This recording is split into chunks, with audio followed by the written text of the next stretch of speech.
Uh, Good morning. Welcome to the Tiger broadcast for November 7th, 2022. I am Amanda Ferreira, and I am the Social Studies Department Chair.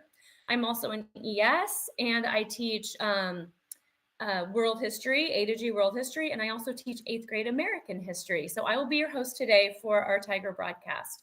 I thought it was, as a history teacher, I thought it would be really important this week to talk a little bit about Veterans Day.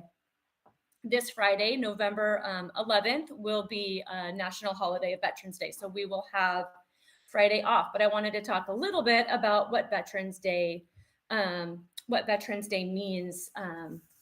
a little bit about the history of Veterans Day. So it's a U.S. legal holiday, and it's dedicated to American veterans of all wars. Veterans Day 22 will occur this Friday, and it always occurs on November 11th, no matter what day of the week that is. It isn't always a 3-day weekend. It became an actual federal holiday in the United States in 1938. It started after World War I, and it originally was called Armistice Day after World War I and all the conflicts ceased on Armistice Day on November 11th at the 11th hour. And the first celebrations really started the very following year. And they started with really celebrations exactly how we celebrate today. Parades, a stopping of school at the time at the 11th hour on November 11th. And so we still celebrate the same ways today with parades. Many towns have parades and things like that to honor the veterans. And so a veteran is really someone who has served in a war and is a veteran of war. And I thought it was also really important to note that we actually have our very own veteran on our staff. Robert Cardenas, who is an ES, is also a veteran. He served in the Air Force. He was stationed in Korea, Germany, and Utah. And he also spent some time in Okinawa, Japan, which is really fun for me because my son is in the Navy and he is currently stationed in Okinawa. So they have both been there at the same base. I asked Robert what Veterans Day meant to him, and he said that he feels it's a chance to acknowledge that the freedoms that we have were paid for by those willing to sacrifice for our freedoms, and that we should be living lives of service to honor that.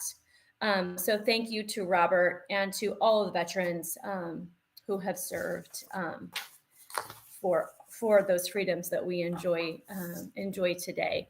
A couple of resources I have listed on that slide for you. So I do have a couple of resources that you can share with your kids. Different grade levels. So there's resources available from really kindergarten all the way through high school.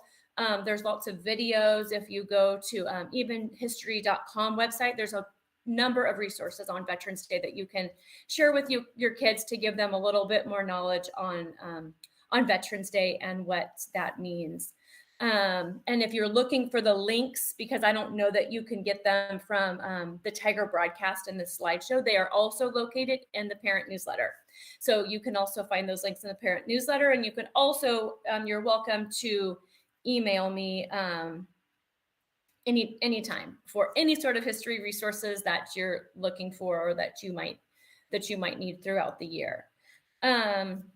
Next, I wanted to go ahead and move on. So happy Veterans Day to everybody. And one more I thought I had. Another really great way to celebrate or honor veterans is to thank a veteran. So if you know a veteran, just be sure to thank them on Friday for their service. And it's also really great. I always recommend my history classes and students in my classes to interview a veteran if you know of one, because you can gain so much knowledge and insight from interviewing a veteran. So next, I wanted to go ahead and move on to upcoming school events. There's a few things going on this week. November 10th is the student council meeting. That will be online at 10 a.m. Again, of course, November 11th is a Veterans Day holiday, so you can all enjoy this Friday off while we honor our veterans. Thanksgiving break is coming up, so just to get you prepared for that, to make sure your kids are all caught up before Thanksgiving break, which we will have between November 18th and November 25th. And then another reminder that if your students are in any portfolio review classes, any high school students taking a portfolio review class, that the samples are due for that class in Canvas on November 11th, which is this week. I hope you guys all have a great week. Thanks so much for watching, and yeah, have a great week.